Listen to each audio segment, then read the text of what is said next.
Hey guys, happy Sunday night. It's 5 o'clock. It's time for Collective's live liturgy. I'm Ben Collins. I'll be your host for that. With me, as always, Fred, prophet in residence, singer of songs. Tonight we have on the couch Dan Hensley. I'm always thrown to Dan for Collective Care stuff. There's some really good Collective Care stuff tonight, so we wanted him here on the couch in person. Thanks for coming along. Give me just a second. I'm going to pull Facebook up. So I can see who is with us chatting and say hello to you guys. If you're on YouTube also, I don't know if we've got anybody over there yet. Usually David is with us over there. So if you're on YouTube as well, hello there also. And I'm coming over here to see who's on. All right, we've already got a handful of folks on. So if you're on and you want to say hello, feel free to do that. Freddie and I are going to get started with some music, and then we'll chat with Dan about Collective Cares in just a few minutes.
Yes. We're going to talk tonight about light and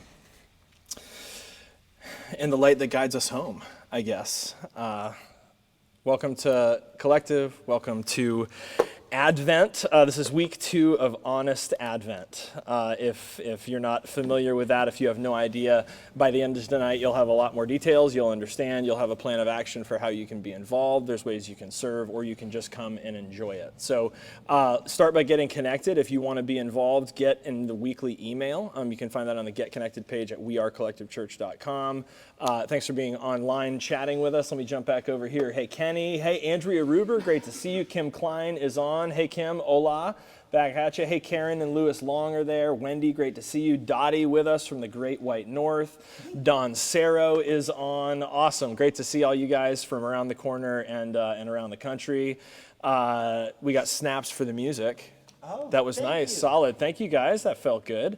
Okay, so we got the usual slate of stuff this week. I got to hang out with Sarah actually on Friday night, our yogi in residence, Sarah Humbert, who does collective yoga.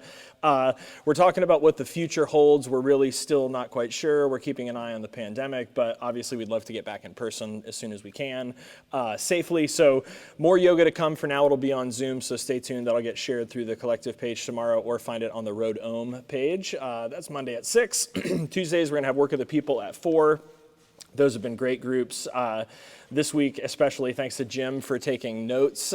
He passed those back to me. We were all getting ready to be here for a big prep meeting for the gallery. So come over on Tuesdays. We're doing good stuff you can help be a part of and plan the liturgy. And then Thursdays at 5:30, this is where I usually would throw to Dan Hensley to paste things into the chat, but he's here with us. Dan, tell us what's going on with Collective Cares. How are things in general? Give us an update, and then tell us what's coming up. Things are good. We just had an in-person social meeting in my backyard, socially distancing. Fantastic. And it was great. All I right. had a great time. We had a little bit of trouble with the Wi-Fi, so if you had trouble getting on, no surprise. It's my personal Wi-Fi that Katie is not familiar with, so Gotcha. Since Katie runs most of our IT stuff. On this coming Thursday, we are at 5:30. We're going to have a regular Zoom meeting, not an in-person. Okay. And it's going to be on holiday humor. Awesome. It's certain things like, did you ever wonder how Santa figures out how reindeer learn how to fly? Well, he has 2 elves who pull them to the cliff, and the next thing you hear is, oops, bring me another one.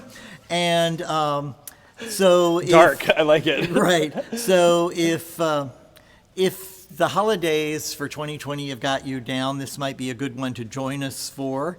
I mean, how is red velvet going to be flattering for an obese senior? It's not. So you won't be finding me wearing red velvet. Starts with humor. Yeah. And hark, let's brighten the holidays with examples of holiday humor. For our Thursday meeting, we'd like you to bring 3 examples of a comic or a card or a joke that's particularly funny. And if it's not funny, you'll get a fruitcake award, because there's nothing funny about fruitcake. Love it. So the Zoom meeting ID is, if you're writing this down, You could share it. I'm going to share it right now. Look at this technology. Okay. Go ahead. It's 830 Got it. 3504 Okay. 7264. Awesome. And the password for the meeting is CC12345, because we're so technical. Awesome. I And- feel like I should be saying the phone lines are being flooded with callers who are eager to support something because we're giving out these numbers. But thank you for all your support. Well, and the reason why I'm here today is not because of the holiday humor. It's because one of the things that we discussed last time in Collective Cares is we'd like to give back to Collective Church. So next week, because what we had planned was we were going to get together, and we're physically going to get together in the Drecka building, and we're going to wrap gifts together. Awesome. The thing that we thought, from 5:30 to 6:30, we are going to be wrapping our own gifts, and then from 6:30 to 7:30, or if we need to, we'll go later, we'll wrap gifts for the Collective Church. Awesome. Now, if you feel like you can, if you'd give a donation to Collective Church, we'd appreciate it. If you can't, we don't care. We'll wrap it anyway, because we like to wrap it up. Awesome. I already have a basket full of things I'm bringing you guys to wrap. Oh, that's great. I'm excited. So because of this. This is the kind of thing that we do. And this is something I did for Mr. Collins, Pastor Collins. Don't you dare. Thank you. And this is another. The Reverend, yes. If you're looking for things to put cookies or candies in, we can do something like this. It's cylinder wrapping. Who does that? Cylinder wrapping, That's yes. great. You guys handle that. Yeah, so this is my special medallions that I do. Awesome. So if you're looking for medallions, they'll know I did it, but don't tell them. Awesome. Just tell them you did it. So hopefully we'll have people show up at and this 6:30. is a great segue. So the next thing we're going to talk about is the Honest Advent Gallery, and so this will be open actually while the gallery's open. So even if you don't have anything to wrap, come on down, say hello to the crew from Collective Cares. You can come and check out the gallery. It will be open that night, or you can plan to do both at the same time. Drop off your gifts while they're getting wrapped. You can plan to check out the gallery. So plan to come on down. That'll be Thursday night at 5:30. You all will be here. But the gifts wrapping will be Collective. for Collective Church. 6:30. Will be 6:30 to 7:30, and if they need us to be later, just message me if you're a friend of mine. So a little holiday fundraiser and support here for Collective Church and Collective Cares. Thanks a bunch, Dan. Sure. That's awesome. And Heather's going to join us in just a second. So a few more details about the Honest Advent Gallery real quick before we move on. We did open this week. Heather, you can come on and jump in. The Honest Advent Gallery is open, and there are about to be, well, I guess there are resources live. Hey, Heather. Hey, Ben, how are you? Doing well, thank you. Good. So Heather was here a lot this week. Kenny was here a lot this week. Freddie came and did a shift. We got the first couple nights under our belt of the Honest Advent Gallery. Brandon was here shooting, so we're ready for you. We're going to be open Thursday and Friday, I believe, this week. I should have looked at the schedule, but it is on the screen, so check it out. It's on my screen, your screen. But you're going to want to come and check out the gallery. It's really cool. We're gonna talk a bit more about what that is. But there are ways for you to be involved. So keep an eye out. There's going to be promo going out about the gallery, opportunities for you to share with people. That's the best. That's how we like to do things, is word of mouth, so let people know what's going on and how they can be involved. And then if you want to be a volunteer to be a host, there are going to be chances for that too. So that'll go out on social media probably tomorrow and Tuesday, so keep an eye out. Thanks for being here with us live. If you're with us, if you're chatting along, great to see so many of you guys in the chat. Hey, Steve Tonjes, great to see you. Your presence makes us who we are. Welcome. Fred, we got the community statement. You want to lay it on us here? Let's do it. All right. We value highly the metaphor of journey. We're different people from different places and backgrounds representing an intergenerational community. We've traveled different paths. So we agreed not to make assumptions about the person across from us, next to us, or in conversation with us. We challenge ourselves to be sensitive, knowing this community includes a diverse group of people, from lifelong followers of Jesus to people who are just now open to the idea that God might exist. We strive to avoid offense, ask good questions, articulate and explain our responses. We don't assume fluency in Bible, spirituality, or church language, because we believe the message of Jesus is not for Christianity, but for humanity. So we do everything in the spirit of love and grace.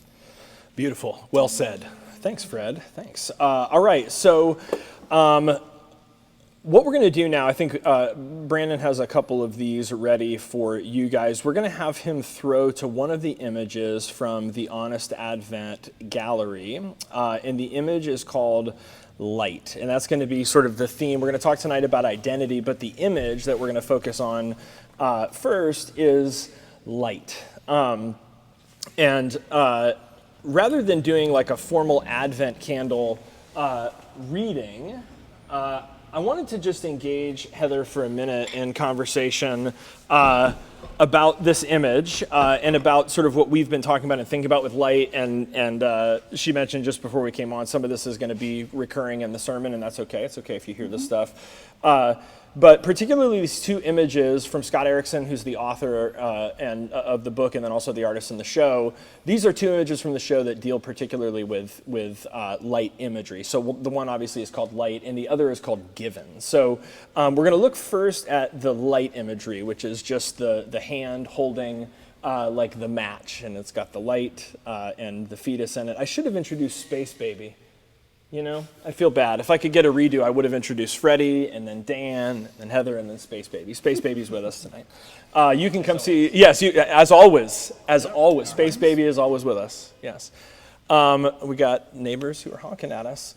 So this imagery, and then the text under it, I'm not going to read it now because Heather's actually going to read a more full version of that text here in a little bit.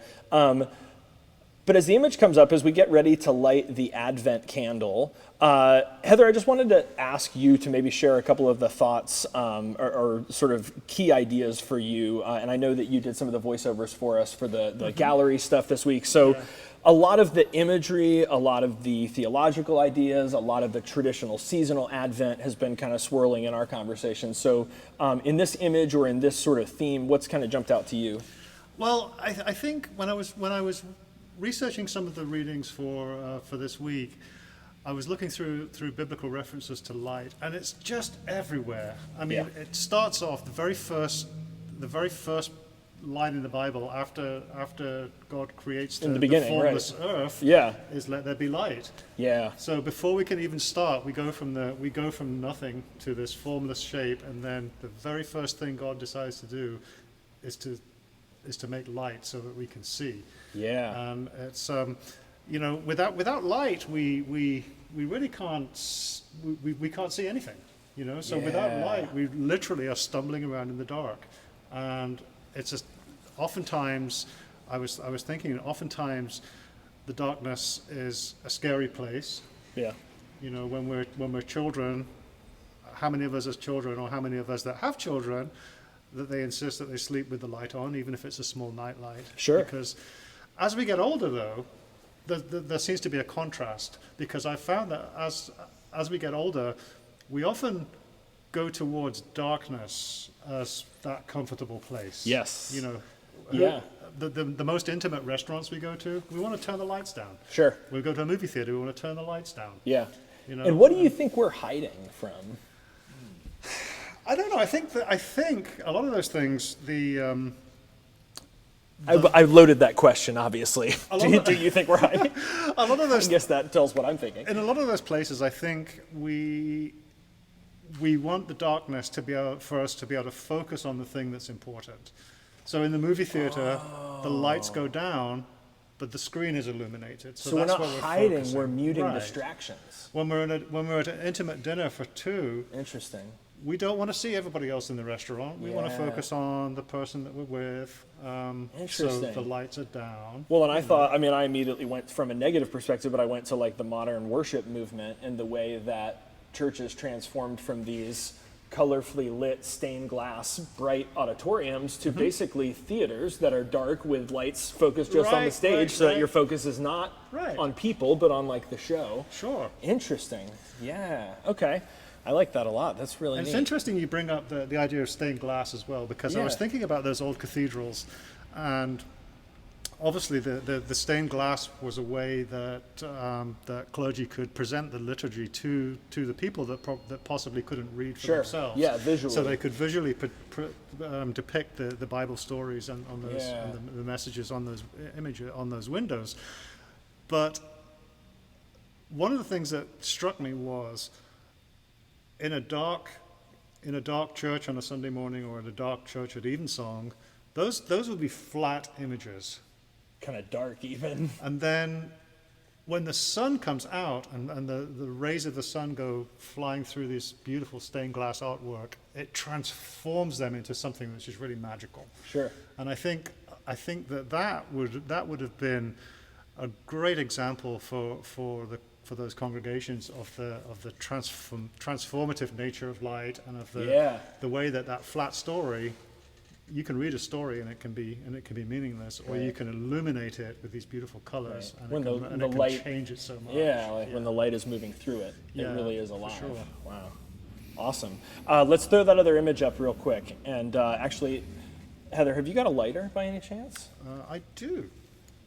So actually, right before I'm not to put Heather on the spot, but before we came on camera, she moved her cigarettes, and I think that it's also important that you realize that this is not the church where we feel like we have to move our cigarettes. So thanks for the lighter. Oh, we're gonna light. Yeah, let's just go for it. Okay. And Brandon's thrown that other image up. So this is this is last week, and then we're going to light one more for this week. It's the light of identity. Talk about that. So the other light imagery as we light our Advent candle this week is given. Which is this, you guys can see it. It's this really great image. Sort of the one candle, I think that kind of looked like dynamite, which has a whole other, that's sort of the radical theological reading. But, the one is I think, the symbol either of the Trinity or of peace, and the other is obviously the world. And so I think sort of the idea that the light of Christ, the light of the cosmic Christ, the light of whatever this life is that can unify humanity, is this combination of the light of peace and sort of the light of the world.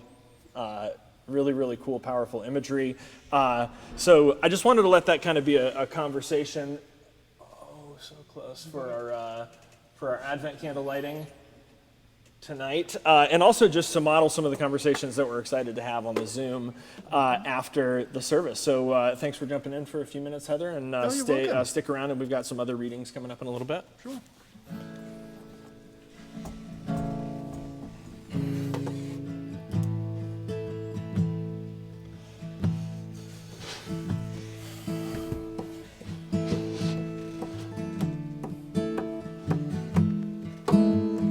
Christmas light, another fight, tears we cry to flood, got all kinds of poison in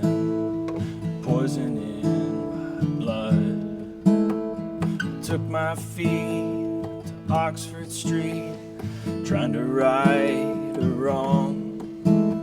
Just walk away, those windows say, but I can't believe she's gone. You're still waiting for the snow to fall. It doesn't really feel like Christmas at all.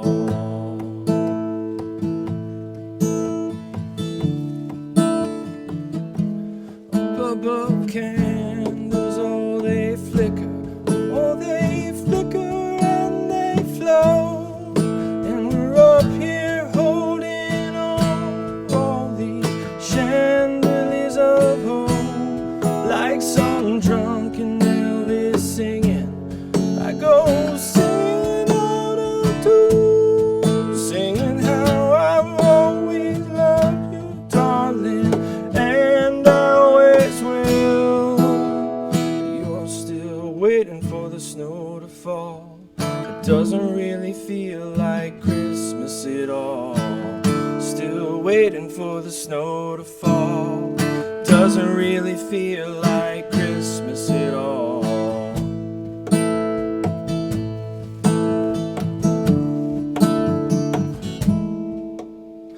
Those Christmas lights light up the street, down where the sea and city meet. May all your troubles soon be gone. Those Christmas lights keep shining on. Those Christmas lights light up the street, down where the sea and city meet. And all your troubles will be gone. Oh, Christmas lights keep shining on. Oh, Christmas lights keep shining on. Oh, I managed to sing that off key on the part where it said off key, which is That was on purpose. Hard to do. It's hard to do, but I did that. That was for you all. Thank you. So what we're going to do now, we've been sort of teasing Honest Advent. If you got down here to see it, you have a sense for what we're trying to do. But part of the reason we haven't really tried to give too much detail is that we wanted to wait to get some of the collateral together. So we're going to give you the promo video. Right after that, when you've got a better sense for what's coming, then we're going to dive into an Honest Advent meditation. Then we'll hear a reading, and then we got a great Honest Advent sermon for you. So let's get into Honest Advent. Here we go.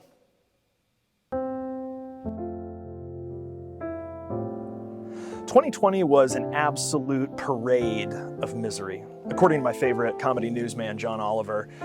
We started the year with Australia on fire. Kobe Bryant died, and it seemed like America was going to go to war with Iran. That was all before COVID and things got much worse. We had mass unemployment, evictions on top of the already existing affordable housing crisis right here in Volusia County in our own backyard. We lost the true king of Wakanda. John Lewis made his last journey across the bridge, and we laid down the pearls of the notorious RBG. There were murder hornets, orcas attacked Spanish yachts, kids were put in cages by our government. But the year wasn't without its gifts. We met Joe Exotic and Carol Baskin. This year ruined lives. Dreams, jobs, concerts, sanity, mental health on individual and societal levels. We experienced a new wave of grotesque videos of police brutality that brought on a national apocalypse around race and the collusion between white supremacy and power in our land. A grim presidential circus, the result, the outcome, regardless. The process made the country so much worse. Money in politics, politics in healthcare, civil rights in the courts in turmoil. Maybe we can't even organize the lies enough to call them conspiracy theories at this point. But then Christmas comes and we're supposed to just downshift.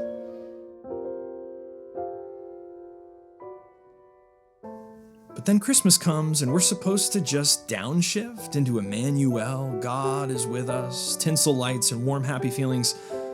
What about the vulnerability of God with us? Feels like maybe this year more than recently, it's time for an honest Advent. Not one where we struggle to force our religious ideas into the 2020 story in a way that makes sense, because for many people, 2020 doesn't make sense, and it doesn't feel like God is with us. More like one of Jesus' most famous sayings, my God, why have you forsaken me? Maybe it doesn't make sense, but maybe it does feel honest. We need an Advent that makes space for the way you feel, even though none of this makes sense. We need an Advent that can be honest, both about the hope that God is with us and God is with us, and the truth that that is so complicated. God is with us, and it's complicated. Welcome to Honest Advent.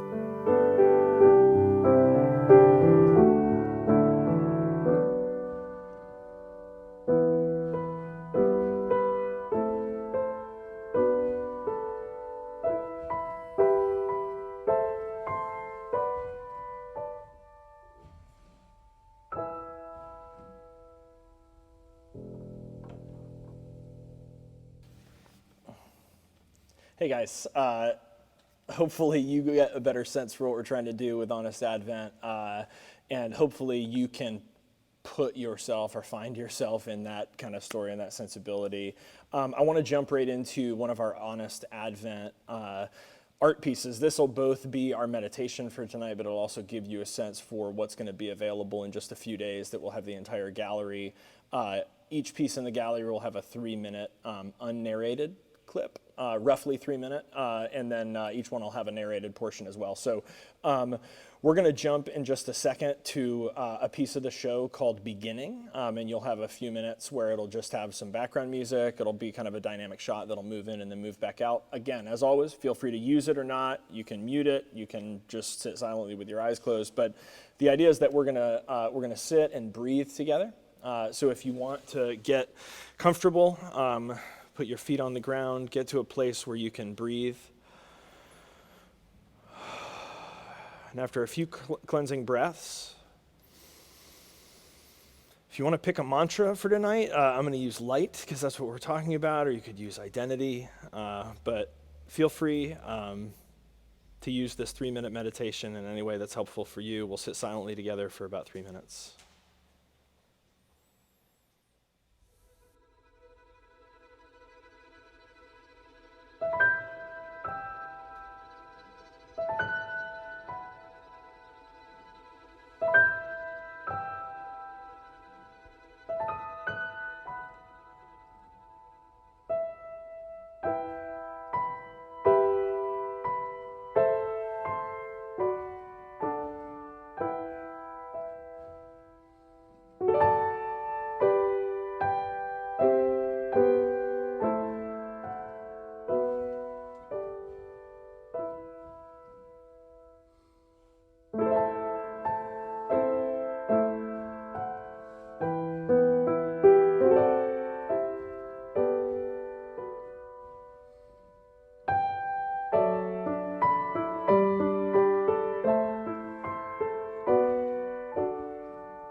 So the reading that went with the image of light that we looked at earlier, that Heather and I talked about as we lit the Advent candle, is from the first chapter of the Gospel of John. And I've asked Heather to read a big chunk of that tonight before the sermon, and this will sort of be the text for our consideration during the Zoom afterwards as well. So Heather, take it away.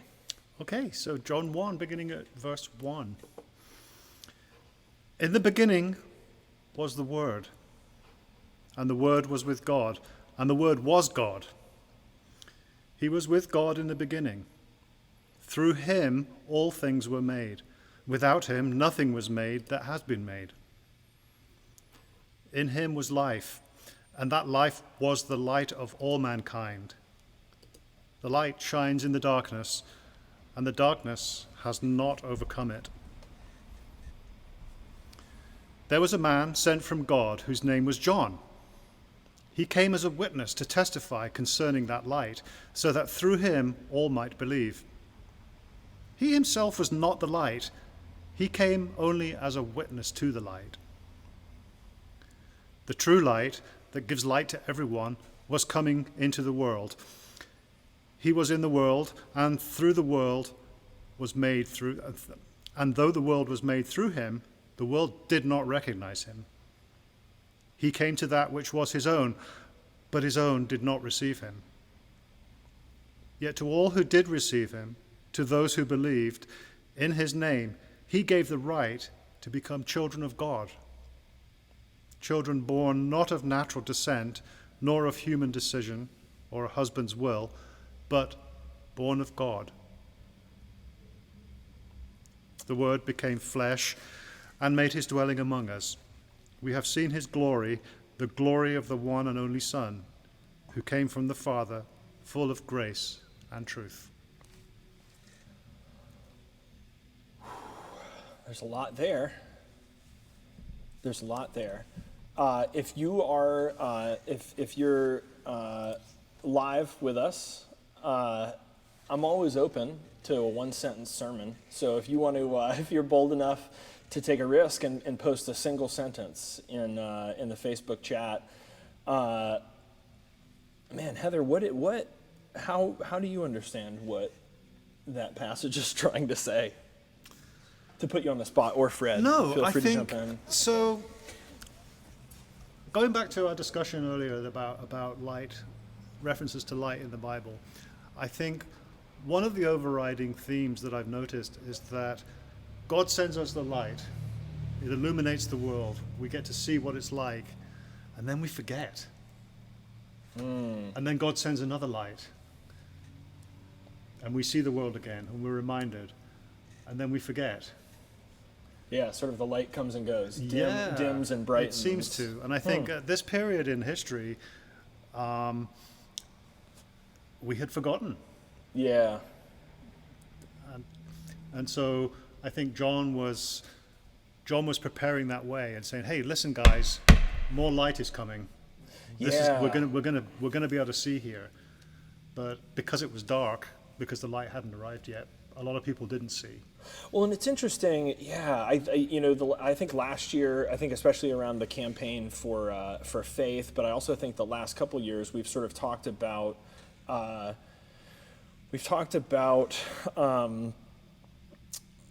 different roles in some of the Advent and the Nativity kind of stories, and it seems like John is going to great pains here to specify who is and isn't the light, and like what is the function of light, and the light is the light meant to illuminate something else, or is light like the point itself? And obviously John's gospel is a much more mystical sort of reading. So you get a lot more theological assumption, you get a lot more mysticism. But one of the things that I think he's trying to say that I also think is powerful in the Honest Advent show, and especially in the two images that we have for light, is that there's some sense that light is connected to hope, or at least to transformation. And to your point, that there's a sense that even if the experience of light is that it's always sort of like brightening and dimming, even that is transformation. That is that there's some hope that if it's dark right now, it will get light. That there's somewhere for it to go. So one of the things that got said this week when we were talking at Work of the People, and this was powerful to me. I don't know why I haven't had this realization as powerfully, because I've been familiar with these metaphors, being in church, being in ministry. But somebody said it this simply on Tuesday, and it was really great for me to hear it this way, that when you turn the light on in a room, you don't see the light, you see the room. And I think for me, that was a very simple version of like the high philosophy of Peter Rollins, 6-7 years ago now, who basically, the way he communicated it was, spirituality isn't something else you add to your life. It's something that transforms the way you see everything in your life. And in the same way, like you come in the room, you turn the light on, it's not like you didn't have light and now you're holding something called light. It's that now you can see everything in the room differently, or in the sense that we were talking about Tuesday, you see the goal of our faith is not to see the light. Although modern Western Christianity has sort of become a service or a commodity related to that, we're not trying to see the light, but we're trying to learn how to see the world through the light. We're trying to learn how to rightly see the room, so to speak. And very often, hold on, we got good stuff happening in the chat. Dottie, night and day, winter and summer, death and rebirth, no matter how dark, dawn will come, even when in Alaska. That's that real hope. Thank you, Dottie. Right. So this inevitably, Jim Kane and I end up talking about Marcus Borg. He's got this great book called The First Christmas, where he dives into sort of the ancient value of the symbol of light. Like we hear it now, and it's almost, the way we engage light now is almost patronizing. It's almost dismissive, because we've only ever lived in a world where light comes at the flick of a switch. Right. And so a lot of what Borg does is sort of help us to understand the way light functioned, not just as a symbol of religious ideas, but light functioned as a symbol that there was hope that spring was coming. That, these things that were connected to farming cycles and liturgical cycles, that they were all kind of connected together. And in the same way, like that light the light that lights the room, Jim points out, also lights our ability to see and to act.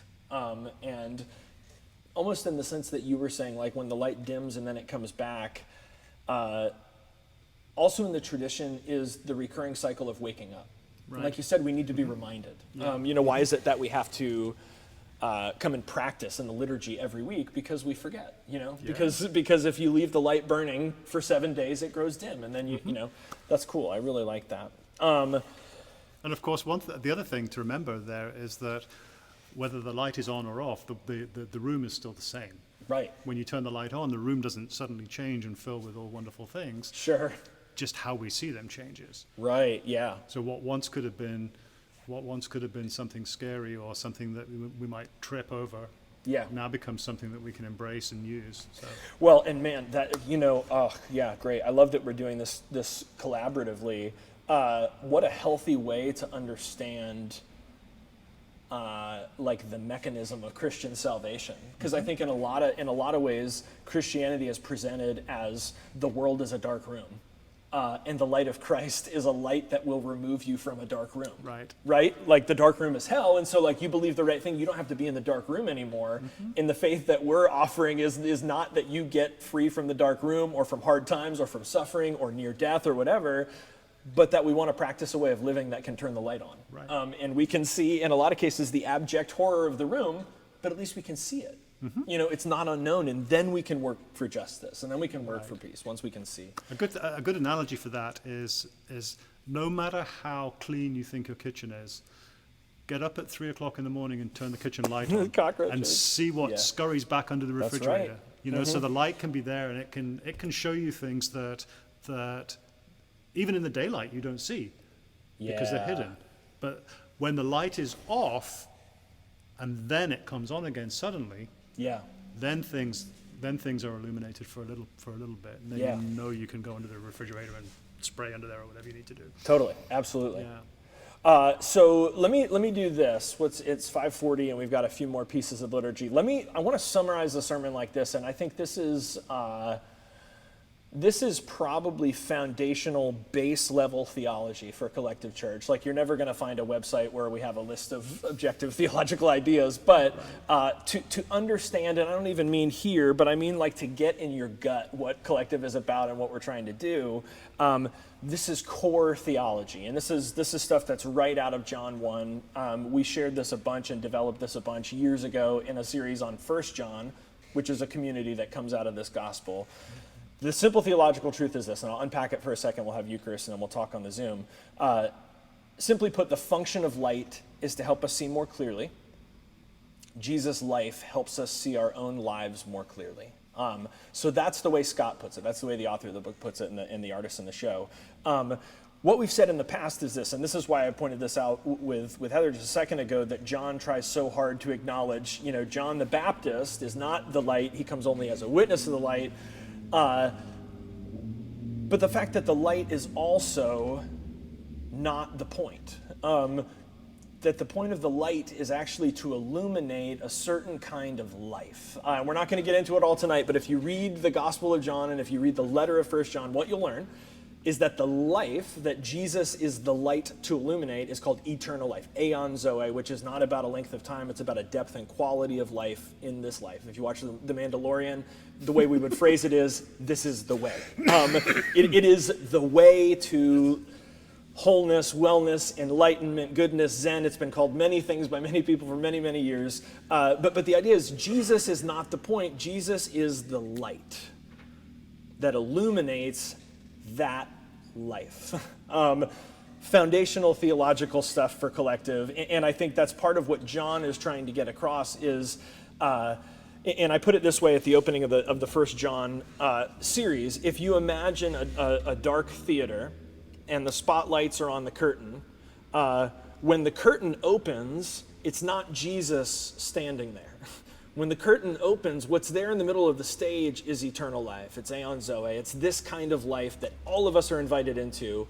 And what the Gospel of John is saying is that the spotlight up in the balcony, that's Jesus. Jesus is the one illuminating this depth and quality and kind of life, this practice which includes things like justice, includes things like mercy, includes really fun things around the holidays like forgiveness, like self-awareness, self-knowledge, the death of ego. We'll spend a series on that, I'm sure, sometime coming up. And the point of all of this, one of the gifts of Advent, and part of how we be really honest during Advent, and we've said this from the beginning, is that we take an inventory of the contradictions, not so that we can resolve them, right? Because that dark room is full of contradictions, and when we turn the light on, it doesn't rescue us from contradictions. Right. It just lets us see them. Okay, so here's Advent. Healing comes through brokenness, right? The stories, the nativities, the mysticism of John, the story is of God in the world with us. Healing comes through brokenness. We have to learn to figure out how to live with that contradiction. Divinity, the sacred, the divine, comes through humanity. Eternal life, and again, this is not never-ending life, but depth and quality of life comes through mortality, right? That's part of the Christmas story. The Advent story is God embracing the fullness of the human experience, including human mortality. And that this mortality, a death-positive view of life, of depth, of light and goodness in this life, even though this life comes with the certainty of death. I mean, that's in some sense the joy and the horror of Space Baby, is that Space Baby is born into a mortal universe, right? So the hope of Space Baby is that Space Baby's a baby. And the truth, the honesty, is that babies don't stay babies, and that not all babies get taken care of, and not all babies make it. And even the ones who do make it, they grow up. And the death is a part of life. And so Honest Advent is an invitation not into the Disney-fied, consumerized, saccharine light that says what scares you and what hurts and what makes you afraid and what you don't know. At Christmas, let's strike the match and we'll hold against it a light that rescues you from a dark room. That's not Honest Advent. Honest Advent says that room is dark. And we're not going to pretend it's not. It's 2020. The room is dark. And the room is full of contradictions that we will never resolve. But Honest Advent strikes the match not to free us from the room, but so that we can see it. So that we can come to see our true selves, and because the promise is that God is in that room. That God is the light through which we can come to see that room, the world. The table of this light, a light through which healing moves in the vehicle of brokenness, that we find ourselves to be more full the more we're poured out. We experience the contradiction, especially very often at Christmas time.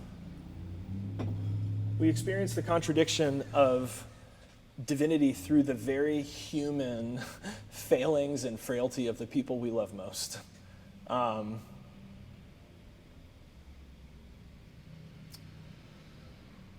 For me, for us this year, the light of incarnation, the light of the vulnerability of God with us, for me this week feels like, have you been hurt by someone you love, someone close to you, or have you hurt someone you love? I don't think we need any more light in our life that tells us to avoid that and bury that and pretend that's not there. I think maybe what we need is some honest light, some light whereby we can look at ourselves and we can ask, why did we hurt that person? Why did we say the thing that we did? Why did we feel the need to harm them for us to feel better? Or maybe the flip side. Why would someone say something like that to us? Why would we allow them to say something like that? Do we think we deserve to be spoken to like that, to be hurt like that? Light then is not so simple. Light invites us to look at ourselves, and not the easy selves, not the Facebook selves, but the true selves. That's the vulnerability of God with us. That's the light of the table that's set for us tonight. It's open to us and to all people, and no one will ever be turned away. If you've got elements with you, feel free to enjoy them with us as we reflect.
Beautiful, beautiful. Thanks to Fred's bud, David Ramirez, for that one. Great one.